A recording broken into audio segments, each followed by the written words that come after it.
Beautiful.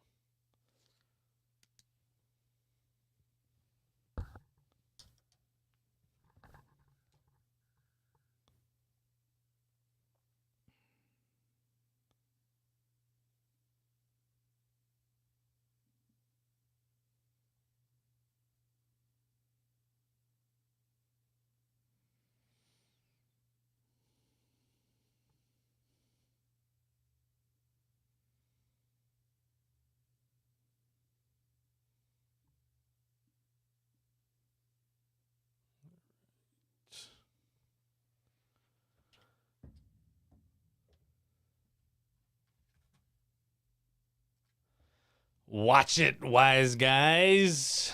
That's right. Watch out. You guys who think you got it all together. Smart Alex, Weisenheimers. There's lots of phrases. Also, the Magi. We are lumping into that today as we take a look at another part of the Christmas story, looking through the lens of Tim Keller's book, Hidden Christmas. Taste and see that the Lord is good. Ice cream is sweet. Jesus is sweeter. Sweet Jesus. Oh, on the top of that, I got an ice cream maker for Christmas. You got an ice cream maker for Christmas. I already had one, but I got another one. Well, where is it, man? You didn't tell me I that. don't have the ingredients. We actually have ice cream salt in the pantry here. This one doesn't need all that because you put the tub where you put the ingredients, you put that in the freezer. That's one hurdle. Can I fit it in the freezer? Because usually, they're tall and cylindrical. But this one, I guess, the design more flat. Okay. So, hopefully I can find some place. Because you have to actually put it in there for 6 to 12 hours or so many hours. You want it cold when you start. And you put the stuff in it. The thing also keeps it cold, but, they don't want it room temperature. And you said you had nothing to talk about. Yeah, you're right. You're holding out on me with this ice cream. Goodness gracious. That's, well, now I got to come over and have some ice cream. Yeah. Or you bring it here for the next time. Can put it in your freezer, your ice cream freezer. I do have a freezer in my office for a reason. But, yeah, I don't know. Is there a connection between ice cream and wise guys? Or is that a reach? That's a reach. All right. We could probably make one, but. Well, then what do you got out of Tim Keller's Hidden Christmas? I don't know. Did you want to read the story first? Yes, that would be good. We actually just read it this morning. I think that's why it was so easy to. This was something a lot of churches probably read today, or at least a piece of this. If not, they'll read it soon with Epiphany. But Matthew chapter 2. Now, after Jesus was born in Bethlehem of Judea in the days of Herod the king, behold, wise men from the east came to Jerusalem, saying, Where is he who has been born King of the Jews? For we saw his star when it rose and have come to worship him. When Herod the king heard this, he was troubled, and all Jerusalem with him. And assembling all the chief priests and scribes of the people, he inquired of them where the Christ was to be born. They told him, In Bethlehem of Judea, for so it is written by the prophet, And you, O Bethlehem, in the land of Judah, are by no means least among the rulers of Judah. For from you shall come a ruler who will shepherd my people Israel. When Herod summoned the wise men secretly and ascertained from them what time the star had appeared, and he sent them to Bethlehem, saying, Go and search diligently for the child, and when you have found him, bring me word, that I too may come and worship him. After listening to the king, they went on their way, and behold, the star that they had seen when it rose went before them until it came to rest over the place where the child was. When they saw the star, they rejoiced exceedingly with great joy. And going into the house, they saw the child with Mary, his mother, and they fell down and worshipped him. Then, opening their treasures, they offered him gifts, gold, and frankincense, and myrrh. And being warned in a dream not to return to Herod, they departed to their own country by another way. Now when they had departed, behold, an angel of the Lord appeared to Joseph in a dream and said, Rise, take the child and his mother, and flee to Egypt, and remain there until I tell you, for Herod is about to search for the child to destroy him. And he rose and took the child and his mother by night, and departed to Egypt, and remained there until the death of Herod. This was to fulfill what the Lord had spoken by the prophet, Out of Egypt I called my son.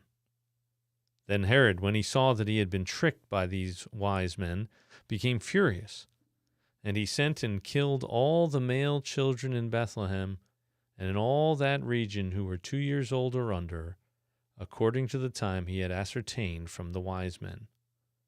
Then was fulfilled what was spoken by the prophet Jeremiah. A voice was heard in Ramah, weeping and loud lamentation, Rachel weeping for her children. She refused to be comforted, because they are no more. The word of the Lord. A very unpleasant story in many ways. But what does Mr. TK have for us? What are you gleaning from that? Well, he talked about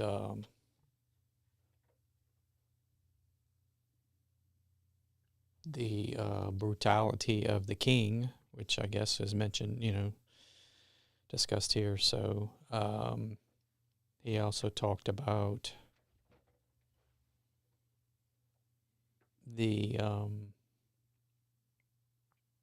fact that the wise men coming from another country showing up somewhat out of the blue, was as you read, it was disturbing. Mm-hmm. He was disturbed, and so was all of Jerusalem, which I really guess never really caught before reading this. I know he was disturbed, but I missed the all Jerusalem with him.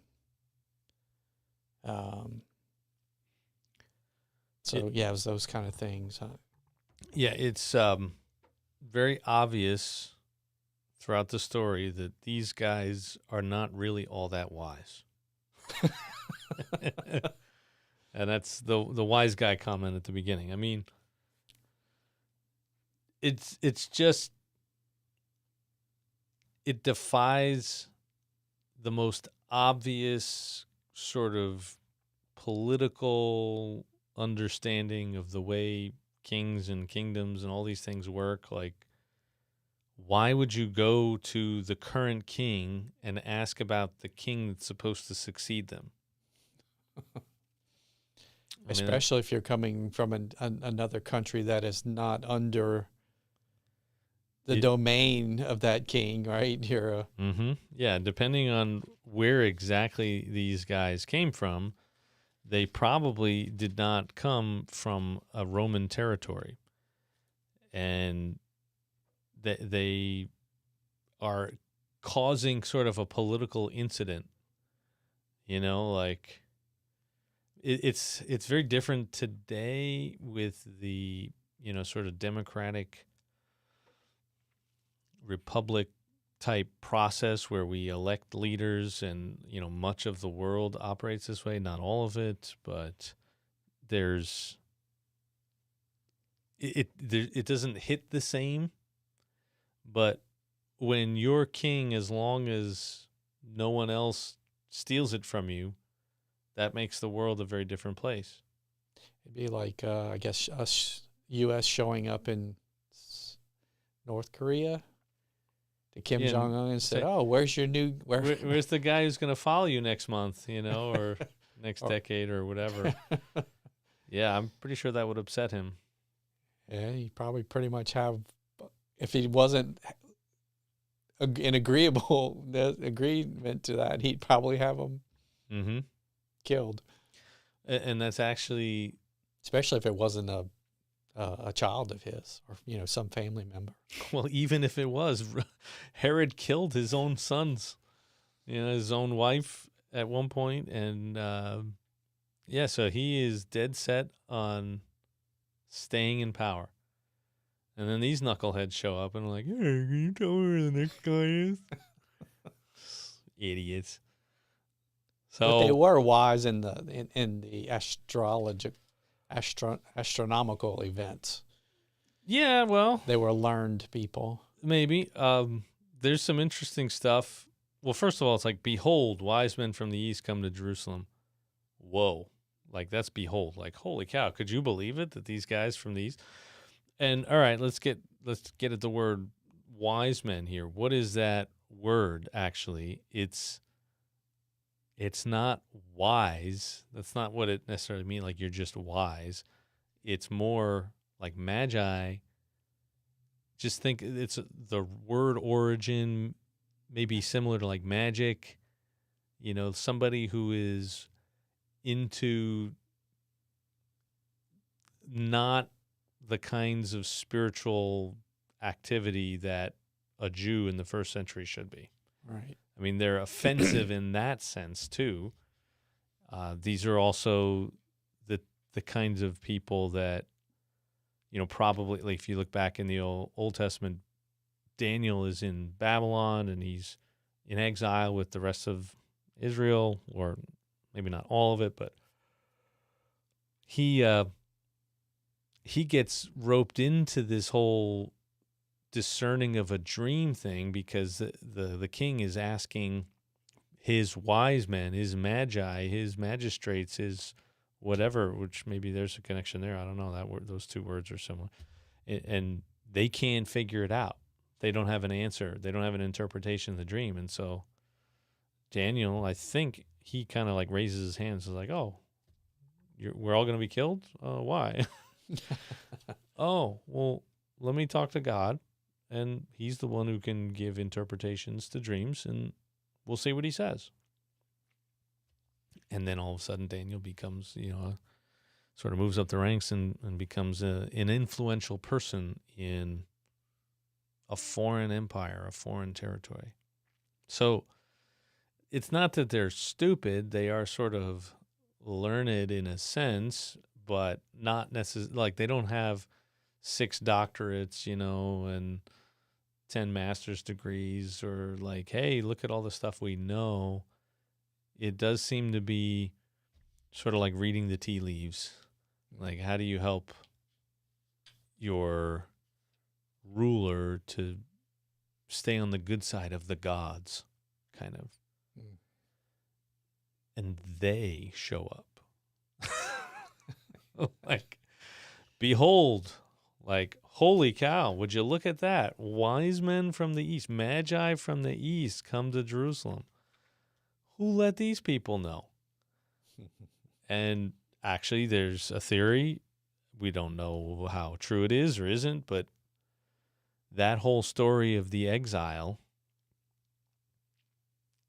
in the Old Testament, where the people of Israel are taken out, it's punishment from God. The prophets are very clear about that they have really neglected their first love. They've abandoned God for all these other gods, and he's mad at them, and so he's going to send them into exile. They're going to be conquered. They are, and Daniel's there, and he rises up. He has favor with God, and then ultimately that spills over to favor with these other rulers. And then there's the, 600-700 years later, there's this event, and somehow these guys have a clue.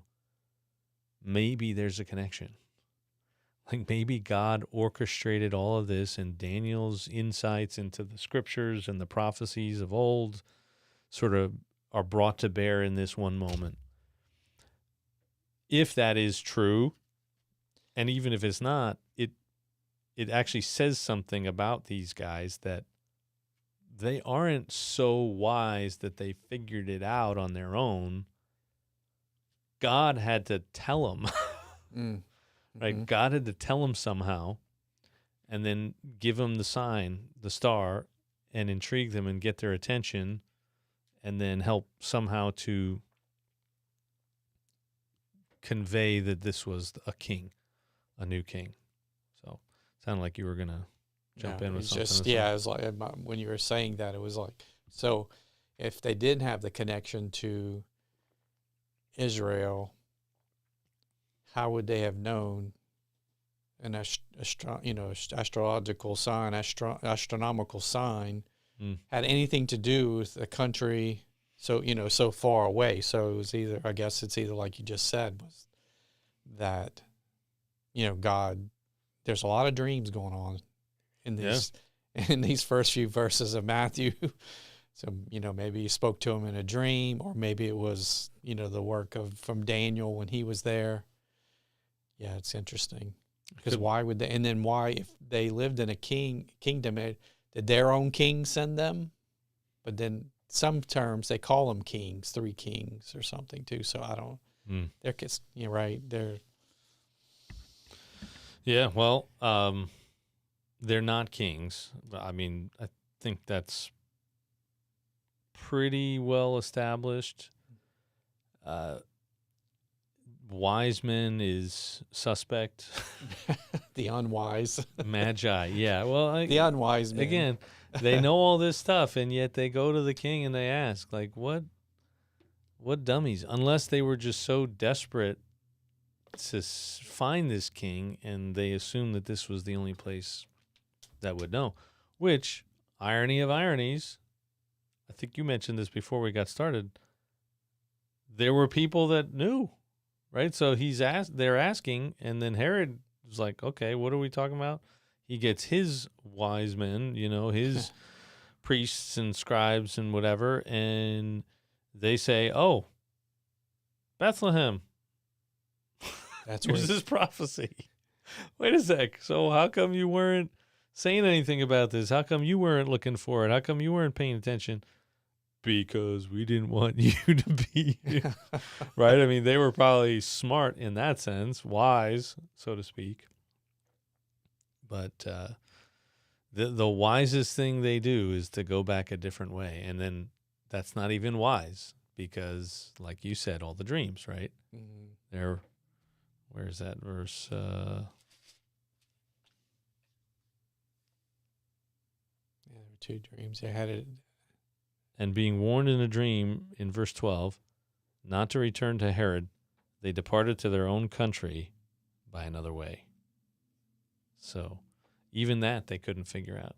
Like, they would have gone back and said, oh, yeah, we found him. He's at this beautiful little place right here, there. Like, you knuckleheads. You guys are not that smart. Really not.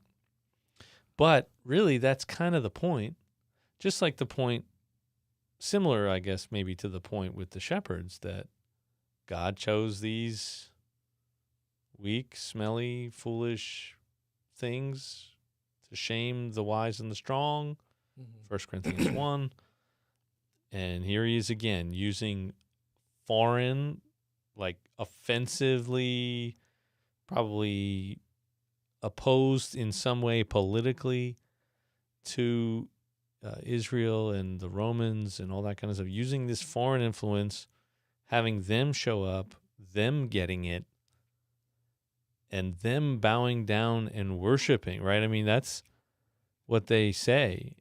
They rejoiced exceedingly with great joy. Like, that's like a big, big, big joy. That's what it's trying to communicate there. Like, this was not just like, oh, neat, check it out. It's like, we saw the star, we came over here, and oh yeah, there's a baby born. Oh. All right, let's go home. Like, no, they rejoiced exceedingly with great joy, right? That's the way they're trying to drive home the point. It's a little clumsy language, the way it sounds. This is verse 10. When they saw the star, they rejoiced exceedingly with great joy. Like, it seems very like, well, do we need really to say that? Yeah, they're driving this home. They were super stoked that this happened, that they found the child. And going into the house, they saw the child, which it's the house, not the stable or the animal area, right? And they saw the child with Mary, his mother, and they fell down and worshipped him. Worship, right? This was not just some human king. They were recognizing something divine about this child. Yeah, whether it was come from a dream that got them, or a message from God that a Savior was being born, or if it was a message from God through Daniel. One way or another, they knew Yeah. that this was important enough to pack expensive gifts, Mm-hmm. right? Because Yeah. I mean, I guess back in those days, you travel, and you're at a risk of bandits and things, So They were clearly prepared somehow for this, but it reminds us of something that Jesus will later say to Peter and his disciples. He said, who do people say that I am? And John the Baptist, Elijah, blah blah blah blah blah. Who do you say that I am? And Peter responds in a big moment, a good moment, which were rare for Peter. You are the Christ, the Son of the living God. It's in Matthew 16. And what does Jesus say? I mean, he pats him on the back. Blessed are you, Simon, son of Jonah. For flesh and blood has not revealed this to you, but my Father in heaven. Right. So when Peter gets it wrong, oh, Peter, you're such an idiot. What's wrong with you? When he gets it right, it's you don't get credit. God gets credit.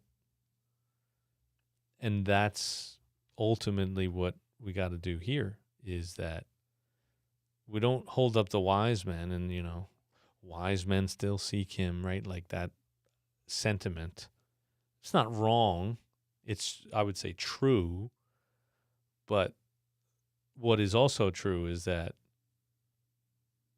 wise in human terms, those people don't seek him. Typically not.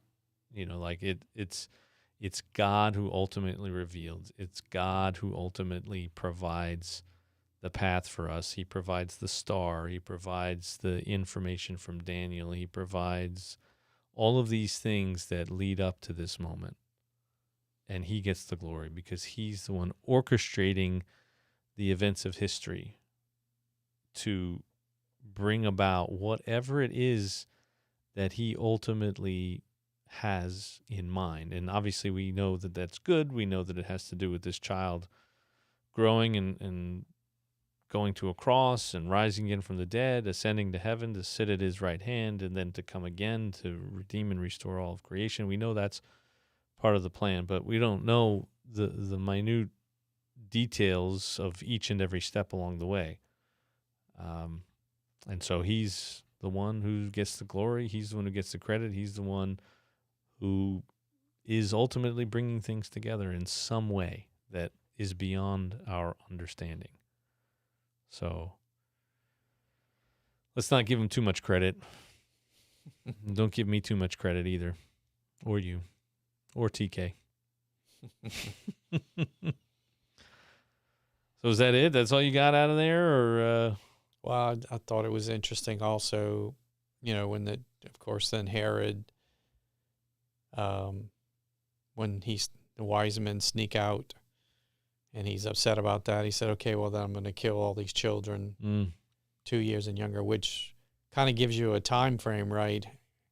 That Jesus was probably 2 years or younger, right? He wasn't just born. Yeah, they don't visit the stable, which it probably wasn't actually stable in the way that we've imagined it, but a place where the animals are for sure. Right. It wasn't there. But I find it just ironic too, like we were saying earlier, he called the priest of the people, which you would assume that meant the Jewish priest, to tell them where Jesus or the Messiah was to be born. He was to be born in Bethlehem. Okay, so they knew that. And then Herod kills all the male children from Bethlehem, born.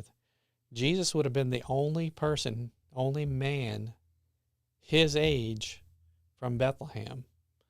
So the whole time when they're trying to question who he was, you think if they would have sent someone to do somewhat of a, I'm guessing, there probably wasn't birth certificates and all the documents, like you couldn't go to the courthouse and find all that maybe. I don't know how all that worked back then, but they could have probably done some asking of people, well, who is this? And when, whatever, how old is he? And blah, blah, blah. And they could have put him back to Bethlehem. And he's like, well, he would have been the only, at least, in the ballpark. Is this the guy that the Magi came and visited and almost caused an, international incident? And, maybe they were concerned. They were troubled also.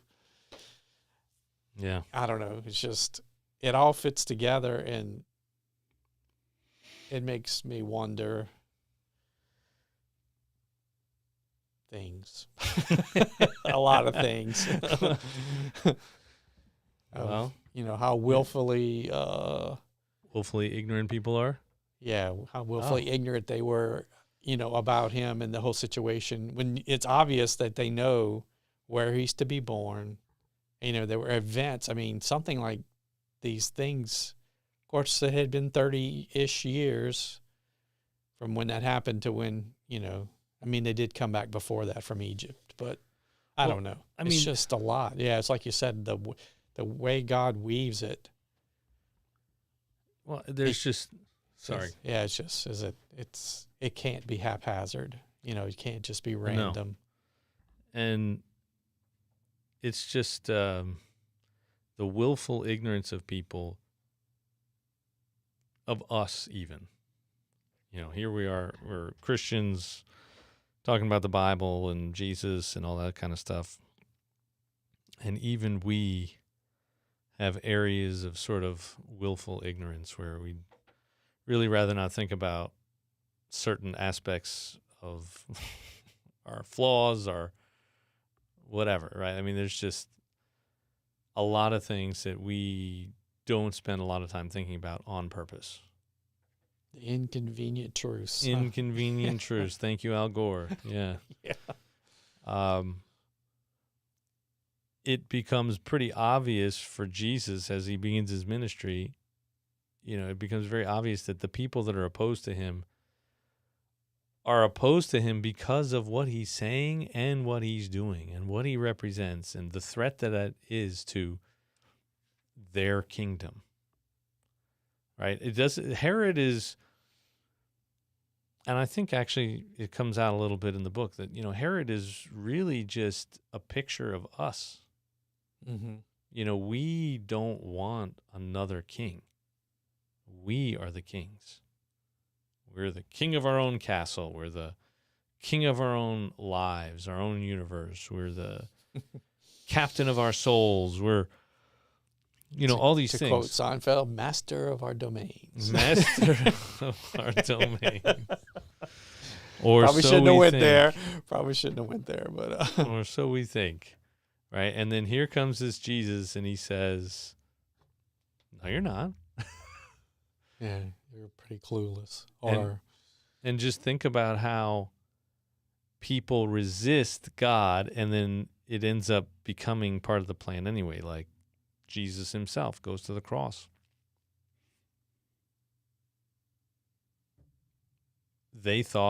Satan thought this would be the end. And it turned out to be the perfect fulfillment. Like it was literally what God was orchestrating. You are not the king of your own life, even if you think you are, even if it looks like it, even if it feels like it from time to time. And someone I listened to recently said that, and it might have been Michael Heiser, that if Satan would have known that killing Jesus was really the plan, he wouldn't have done it. He would have done something. He probably would have tried something else, right? Mm. So that's why some of this is probably so complex. The manner and then the prophecies, they're sprinkled here and there, and they talk about certain things, but unless you see it from hindsight, I mean, they know generally he was going to be born in Bethlehem, but the whole plan wasn't. It's throwing off the enemy a little bit. You're saying. Yeah, that's what I think. That was Michael Heiser that I was listening to that suggested that he thinks that even Satan wasn't quite aware of that. I mean, that makes a lot of sense. You know, why God might allow him to have a few victories here and there, to keep the plan from being revealed, to make sure that what actually needs to happen happens. And I mean, it's really easy for us to sit back and just, oh yeah, well they'll be fine. Yeah, all those little boys were killed, and their parents and all the grief and whatever, that they'll be fine. God's going to fix it in the end, but not yet. You know, of course, that is the hope, that God allows Satan to have these small victories for the sake of the larger victory, the final victory, right? If Jesus dies before his time, then they die forever. Whether they died at 2, 1, 6 days, or 150 years old, without Jesus, they stay dead. With Jesus, life eternal, right? So this is like the view of, kids versus adults, right? I mean, kids are very like, right now, what's happening now? What am I going to get now? Wait, I want it now. And, as parents, our job is to usually, hey, let's think a little bit longer term about this. And eventually we get there, as adults. Well, if you don't, it's pretty miserable adulthood, or at least you're making somebody else miserable. And so God has infinitely greater view of everything, right? Infinitely longer view of everything compared to us, his children, who look like adults and act like adults and smell like adults and all these other things. But in the end, we're still just kids. Right. And so he knows that this unfolding tragedy is a temporary, unpleasant, evil moment that is going to allow for the unfolding of a far greater good. And we know that he's good because he doesn't spare himself of anything. Right? God doesn't just sit up in heaven and go, oh, they'll be fine. We'll fix it later. Like, oh, stop crying, because he doesn't do that. He sends his son into the world to be in danger himself, right? And rescues him, but only to allow him to suffer and die later so that these kids and everyone they know and everyone they love and everyone on earth has a path to living forever, to overcoming death and the grave, the power of sin and Satan. And so it's not a pleasant story at all, but it is, again, somehow this little baby is a threat. How is that possible? How is that possible? Jesus is a threat. And there are countries that ban Christianity because that's the only way they stay in control. It's like where there are Christians, there is something about the faith, the Christian faith. It sort of immunizes or inoculates people against tyranny, sort of like, or is their defense against tyranny? Like they can handle it and they can push back against it and they don't care because Jesus is going to raise me from the dead. They're unstoppable. And so tyrants around the world and throughout history have often banned Christianity. It's far less easy to control people with Christianity. Yeah, I think Soviet Union discovered that at some point. That's one of the reasons why they had banned it, because they couldn't Mm-hmm. overcome the Christians. Of course, the irony is that it never worked. It only made it more powerful. Like, think of a movement where the more you snuff it out, the stronger it becomes. It's I do think it's true of tyranny in general, that the sinfulness of humans, like the attempt to stop things and snuff things out and stifle them, ultimately ends up being your undoing. But nowhere is it more true than in the Christian faith, where time and time again Christians are persecuted and killed and oppressed, and somehow God keeps working through them. Like they just multiply. They just keep springing up, you know. There's an old expression, church fathers, probably more than one, maybe Tertullian, I think, said it. The blood of the martyrs is the seed of the church. Something along those lines, I'm paraphrasing. That, go ahead, have at us. You can't really stop us, because Jesus is king over you. God has made him king and has put him at his right hand. And so you can try as much as you want to stop it. All it will do is help unfold his plan. There's power in that, real power in that. And oppressed people around the world and throughout history have found incredible power in that. So, and this little baby boy is doing it all, driving Herod nuts.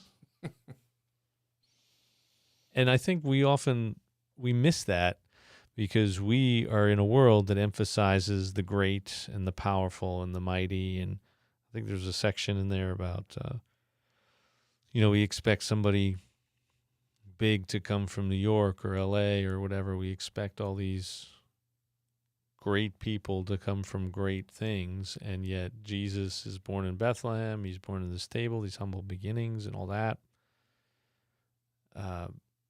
But even beyond that, we think it's going to come through a political party or a politician who is very gifted, or a government, the nation that is the United States or some other nation, right? That all these great, big, powerful, scary, intimidating things are how God is going to work in the world. And actually, it turns out he works in these tiny little, small, seemingly insignificant ways, seemingly insignificant people, seemingly insignificant places. Like, the heck is Slidell? Nothing. And yet, God could use Slidell mightily. Who are you? Who am I? The Bethlehem of Louisiana. The Bethlehem of Louisiana. Maybe. I mean, I don't know. Maybe that's Bogalusa or Pearl River. Or right. Maybe there's another Bethlehem of Louisiana, small, little, insignificant place. But, yeah, that's where God does this stuff. Can anything good come from Nazareth? Nathaniel says as he's learning about Jesus. That's where Jesus comes. This despised place. And we want all these big things. What if it's just, not even Slidell so much, but just like you as a person? Like it starts with you. It starts with a simple act of kindness or generosity or a small little idea. And then all of a sudden it's boom, like it's everywhere. That's how change, I think, actually happens. That's how this kingdom takes over, and very few people seem to get that. We are all fighting for the top of the pile, be the king of the hill, in the worldly sense of it. But Jesus did not. He didn't do that. He didn't go straight to the top. He didn't go to New York. He didn't go to London or Paris or, he didn't go to any of these places. He went to Bethlehem. And he fled to Egypt, and then he comes back to Nazareth. It's the shepherds. It's the wise men. It's these people that shouldn't get it, that do get it. It's people that God reveals it to, not people who figure it all out on their own. The people who figure it all out on their own are trying to suppress it, right? So, or I don't know if they actually figure it all out on their own, but the people that seem to kind of get it or have the wherewithal to get it try to keep it a secret. You know, great things happen when we dream small. Right? The kingdom of heaven is like a little leaven that a woman put into some dough until it was through the whole lump. That's the kingdom of heaven. Not these big, impressive, great and mighty ways. So, and back to, our own, we are also like that. God, Jesus, we started down this road, but Jesus is a threat to our autonomy. There's a guy, actually, Tim Keller references him quite a bit. I think it's Aldous Huxley wrote Brave New World or 1984 or one of those dystopian. I think, yeah. And he says something like about his lack of faith or lack of Christianity. He says, I'm not unbiased. I am totally biased. And anyone who comes to this conclusion of atheism or, non-faith, has to be honest about that too. I basically ditched my faith because I wanted to sleep with whoever I wanted to. I didn't want to have a God tell me what I can and cannot do. Yeah. We want to be kings of our own lives and of whatever it is that we can see and control. And Jesus comes along and says, no, you're not the king, I am. Here's what I say. You heard it said, I say to you. He even rewrites basically or reinterprets the Old Testament law that the Jews have been holding up as sacred for thousands of years. Yeah. So how is it that God is trying to rule and reign in our lives and we're saying, no, no, no, no? Comes to our jobs, our finances, our family, our kids, our grandkids, our time, our church participation or lack thereof, our whatever. I mean, there's 1,000 things. How we handle a particular situation, an illness, a neighbor, a family member. God wants to be king. God is king. He sent Jesus to rule and reign and put him at his right hand. That's the way forward. I mean, that's the threat to the kingdoms of this world. Those are the things that actually, you want to know why the church seems to lack power sometimes. I think it's because we have made this deal with the devil, essentially. It's incredible compromise to try to partner with power in all different ways and keep it. And so we don't see the same kind of power that we might otherwise. I think we should be a threat to it like Christians often have been. Not by being jerks. There are a lot of people that will say that and then they go out and do the least Christian thing ever.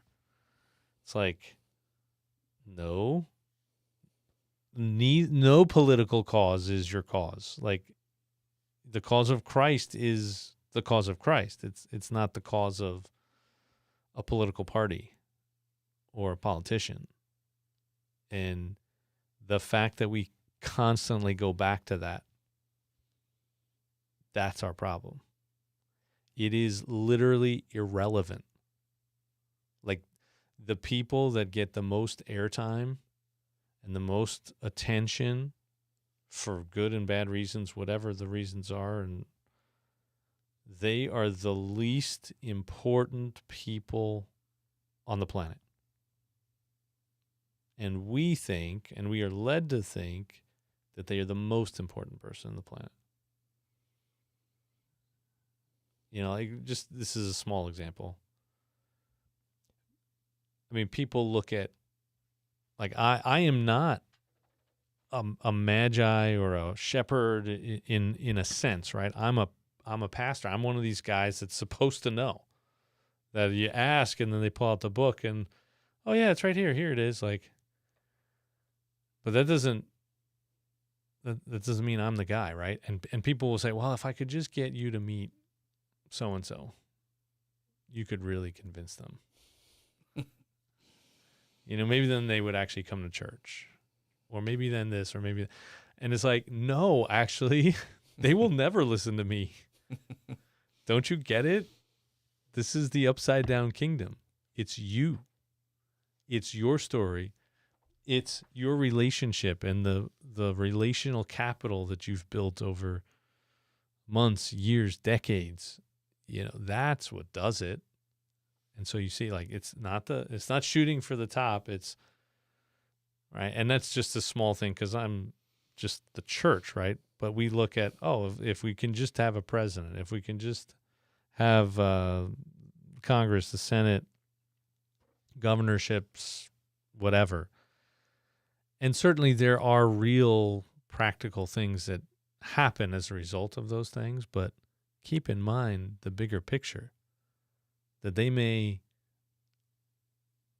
seek to undermine the King of Kings and Lord of Lords, but they ultimately can't help but serve the purposes of the King of Kings and Lord of Lords, because that's just what he does.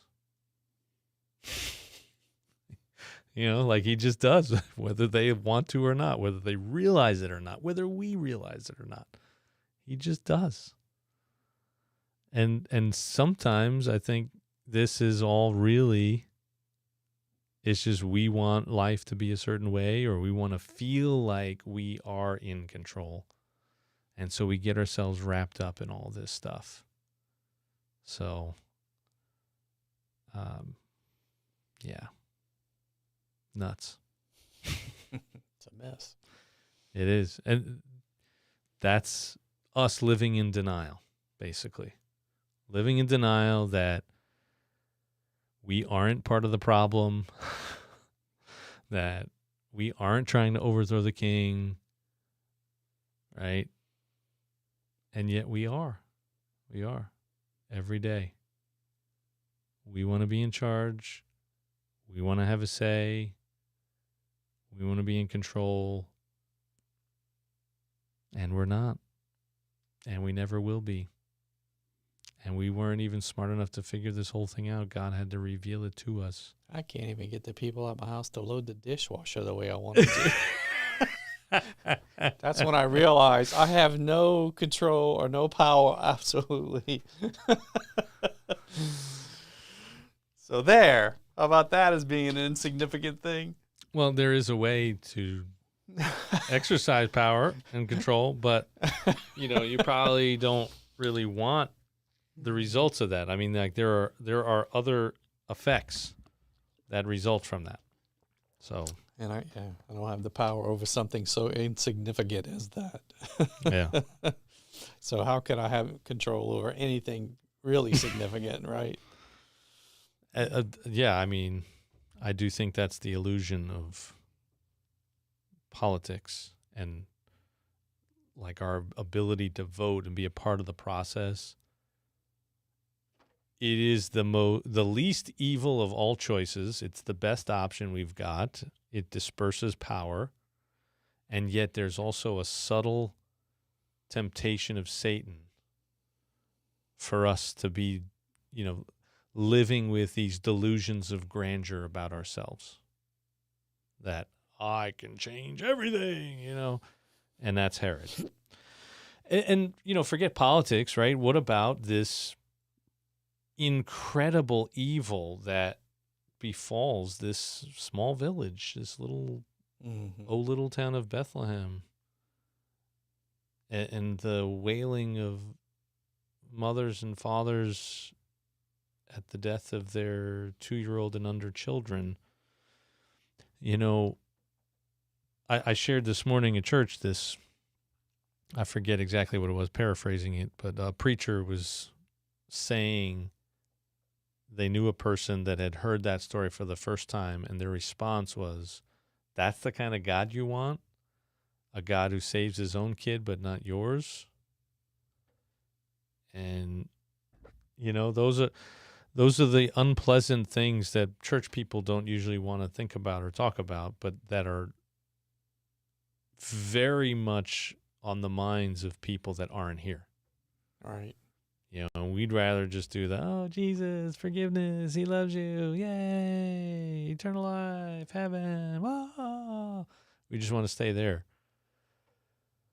and gloss over the immense pain and grief and evil and injustice and whatever that exists in the world.